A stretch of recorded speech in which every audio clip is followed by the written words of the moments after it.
सौम्या को भी ढूंढने जाना। फिर उठ।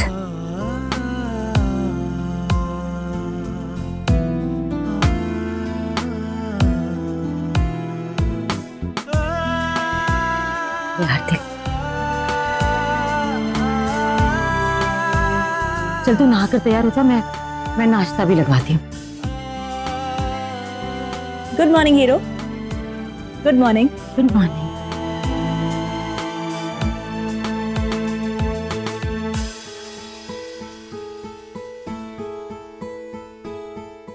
अच्छा, अब ये देखो, ये है पंजाब का मैप। अब इसमें हम टारगेट बनाएंगे कि हम सौम्या को कहां कहां ढूंढेंगे। देखो, ये है गुरदासपुर। ये है गुरदासपुर बस डेपो। यहां से सारी बसेस निकलती हैं।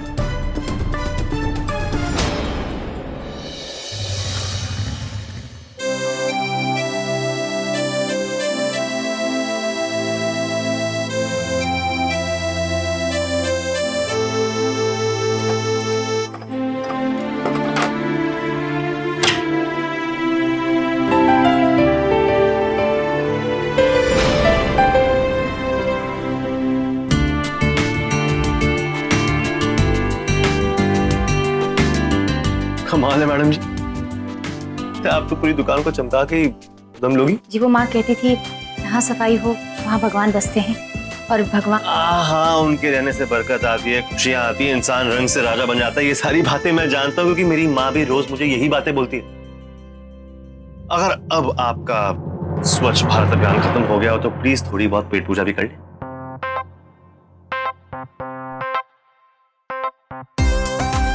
लुधियाने दे फेमस पन्नू दे पकौड़े एक बार टेस्ट करके देखिए, बहुत खतरनाक होते हैं।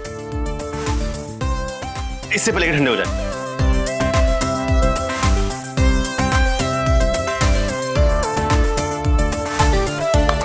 थैंक यू जी।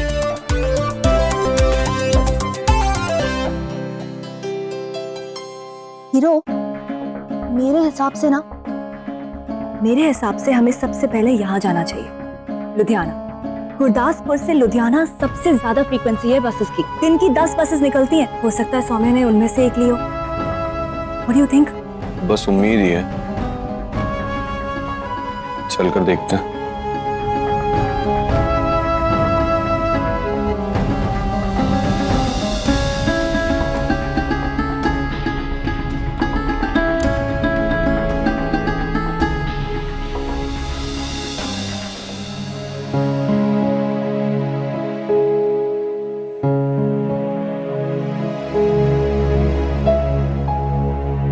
गलती हो गई आंटी। सौम्या का सामान घर से निकालते वक्त ये तो रियलाइज ही नहीं हुआ कि सामान निकाल के कुछ नहीं होगा। सौम्या तो हरमन के दिल में बसी है। बस बुरा इस बात का लगता है कि ये बात समझने में मुझे बहुत वक्त लग गया। आपने तो मुझे कितना समझाया, मैं ही नहीं समझी। जिस तरह सामान आया ना घर में वापस, उसी तरह सौम्या भी आ जाएगी। तू चिंता मत कर।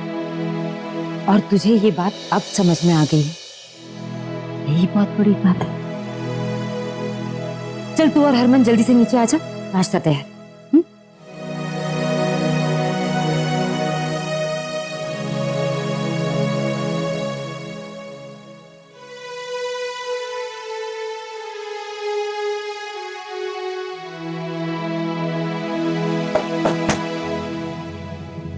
थैंक यू जी। तो कैसे लगे लुधियाने दे फेमस पन्नू दे पकौड़े? ठीक थे जी। ठीक? सिर्फ ठीक? उनकी थोड़ी बहुत तारीफ कर दो, वरना वो बेचारे पकौड़े गरम तेल में कूद कर सुसाइड कर लेंगे। हम बहुत अच्छे थे। तुम कह रही तो मान लेता हूँ। अच्छा सुनो, थोड़ी सीरियस बातें भी कर लेते हैं। देखो मेरी माँ की आदत है कि वो रोज सुबह इस दुकान पे आती है, थोड़ी बहुत पूजा कर लेती है। हाँ वो अलग बात है कि दुकान चलती नहीं, लेकिन मेरी माँ की श्रद्धा भी कभी थमती नहीं। एनीवे, तो हाँ थोड़ा ध्यान रखना। पूजा करना तो अच्छी बात होती है जी। हाँ अच्छी बात तो है, लेकिन तुम्हारे लिए भी कोई अच्छी बात नहीं है। वो क्या है ना कि अगर मेरी माँ ने तुम्हें यहाँ पे देख लिया तो फिर वो सिर्फ इस दुकान से नहीं बल्कि तुम्हें इस बल्कि शहर से निकाल देगी। फिर मैं कहाँ जाऊंगी जी? इसलिए तुम्हारी भलाई के लिए मैं कह रहा हूँ कि जो मैं कह रहा हूँ वो सुन। अगर मेरी माँ आई तो मैं बाहर जाऊंगा और हिंदी में गाने गाऊंगा। कैसे भी तुम समझ जाना, ये तुम्हारे लिए एक तरह की हिट है, ठीक है? ठीक है जी। स्माइल।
तुम सच में बहुत प्यारी हो। सच बताओ, कभी कभी ना सिर्फ जेलस भी फील करती हूँ। मेरे हीरो को अपना हरमन जी बना लिया ना, तो मैं वो बात तो है। एक और सच बताओ, तुमसे तो मुझे भी बहुत प्यार हो गया। सौम्या, लोग आजकल पैसों के लिए क्या क्या कर लेते हैं, रिश्ते तक तोड़ देते हैं, और तुम बिना पैसे लिए, बिना कोई हिस्सा मांगे चुपचाप चली गई हरमन की लाइफ से। इस कहानी की हीरोइन तुम ही बनोगी सौम्या, त्याग और समर्पण की देवी। और ये जसलीन भी कम नहीं है। एक बात वापस तो आ जाओ प्लीज, फिर देखना पूरा का पूरा हिसाब बराबर करूंगी। नहीं जसलीन, वो कभी हिसाब नहीं मांगेगी।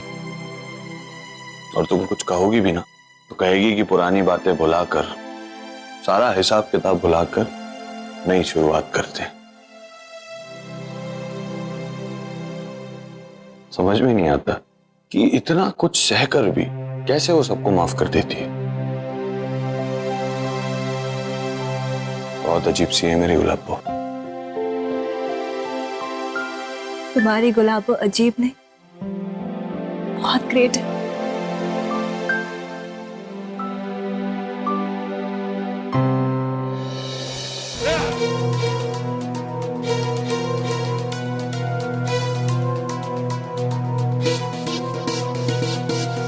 ये क्या है रावी, इतनी गरीबी, मेरे सारे बनियान खराब हो गए। अब मैं पहनूं तो पहनूं क्या? अब मैं बोलूंगी तो बोलोगे कि बोलती है। तुम्हें मैंने पैसे दिए थे ना, हाँ? क्या किया उनका? उड़ा दिए सारे के सारे, खर्च कर दिए। एक तो घर की ऐसी हालत चल रही है और ऊपर से तुम्हें बनियान की पड़ी है, हाँ? तो क्या मैं ऐसे घूमूं बिना बनियान के? ये लो, पहनो इसे। और वैसे भी तुम्हें कौन सी लड़की पसंद करने जानी है? जब पैसे आएंगे तब नई बनियान ले लेना, ठीक है? मतलब अब मैं बनियान के लिए भी 2-4 दिन वेट करूं? अगर इतनी हद तुम्हें समझ में आ रही है ना, तो जाके कुछ काम क्यों नहीं कर लेते? घर में घर जमाई बनके क्यों पड़े हुए हो? नौकरी करो ना जाके। जब पैसे आएंगे तब बनियान ले लेना। अभी जो मिल रहा है ना उसे ही पहनो। और वैसे भी तुम्हें ना तुम्हारी औकात से कुछ ज्यादा ही मिलता है यहाँ पे। जितना मिल रहा है ना उतने में ही खुश रहो, बहुत है तुम्हारे लिए। काफी हद पार कर रही हो तुम। हद की बातें ना तुम तो करो ही मत। जो दूसरों के टुकड़ों पर पलते हैं ना, उन्हें ये सारी बातें शोभा नहीं देती है। पहनना है पहनो, नहीं पहनना है मत पहनो। और वैसे भी तुम्हारे खानदान में ना सबको भूखे नंगे रहने की आदत है। रावी रुक, मैं घर जमाई हुआ तो कुछ भी बोलोगी तू? अरे जो भी बोलना है ना मुझे बोल, मेरे खानदान में मत जा। रुक तू, आज तो फैसला होके ही रहे। मुझे सुना रही है? रुक जा राहुल, मेरे खानदान पे मत जा। जवाब दो मुझे, मेरे तुम्हारे बीच ये खानदान कहां से आ गया? सब देख रहे हैं, तमाशा मत करो अभी यहाँ पे। देख रहे ना तो देखने दो। मैं तो चाहता हूँ कि ये सब देख, सबको पता तो चले कैसे बात बात पर तुम मेरे माँ बाप के नाम का ताना कसती हो। और एक बात समझ लो रावी, तुम्हारा पति हूँ, कोई गुलाम नहीं। पति हो ना तुम? पति हो तो फिर पति की तरह रहते क्यों नहीं हो? हाँ, शादी हो गई और बेटे को भेज दिया ससुराल में घर जमाई बन के रहने के लिए।